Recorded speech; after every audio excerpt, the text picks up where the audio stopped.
discuss about the average, let me explain one more thing about the average. First of all, what is an average? Okay, let me explain. The meaning of average depends on the central value. You know what is the center? What is the meaning of center? And the average. Clear? So let me write the actual meaning of average. Clear? Suppose I have 11 people. I'm just taking an example, 11 people. First of all, this is the first one,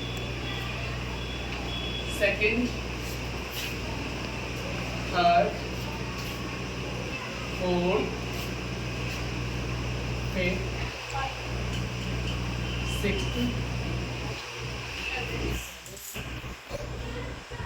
eighth, 10th, and the last one is yeah. So 11, or just you can see, these are person number 1, 2, 3, 4, 5, 6, 7, 8, 9, and the last one is 11. So the meaning of average is very simple. The meaning of average is very simple. Just we have to find out the central tendency. The central tendency, you might be studying. Yes, Avika, just remove the number of person to get the central value. What is to get the Center value. Are you getting my point? Yes, sir. Very good. Okay. So next one is, this is the second and this is the second last. Third and this is third last. Again fourth, fourth last. Fifth and fifth last. Now just tell me who is standing in the center.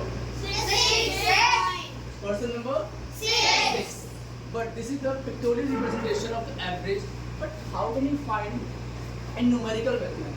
So for the numerical method, we just have a simple formula to find the average of any number. So how can we find the average of any number? You can also write average like this, or in simplest form AVG. Here, AVG is also called average.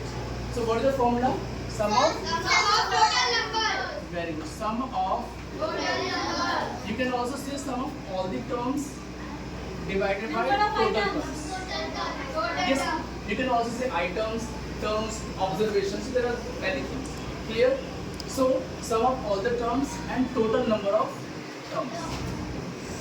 Clear? So this is a simple formula to find the average. So again, let me repeat. What is the average? Average is nothing but the central tendency. So we have lots of numbers, and out of all the numbers, we just have to find the central value. Central value, mean value, so you can say average value.